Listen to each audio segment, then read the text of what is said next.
Il calvario di Mariolina è terminato sabato dopo 5 anni. Entrata in clinica per un intervento di chirurgia estetica e uscitane in coma. Uno stato vegetativo durato fino a quando il suo cuore ha smesso di battere, spingendo la procura di Treviso ad aprire un fascicolo per omicidio colposo ai danni dei due medici che eseguirono l'operazione. Era il pomeriggio del 28 novembre 2016.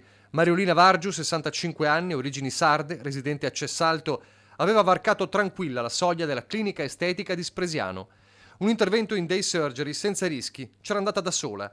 Operazione di chirurgia al seno e alle palpebre, ma qualcosa andò storto. Secondo l'indagine del NAS successiva alla tragedia, sarebbe stata somministrata una dose elevata di anestetico tale da causare ipossia cerebrale. I due medici Francesco Cammilli e Francisco Mora Zambrano furono già allora accusati di lesioni gravissime, mentre la famiglia della donna ha intentato una causa civile per un risarcimento di quasi 1,5 milioni di euro. Ora l'accusa di omicidio colposo. Mariolina non era più autosufficiente. La 65enne in questi 5 anni è stata costantemente seguita in una struttura sanitaria fino alla morte, sopraggiunta sabato. Domani, su disposizione della procura, verrà eseguita l'autopsia.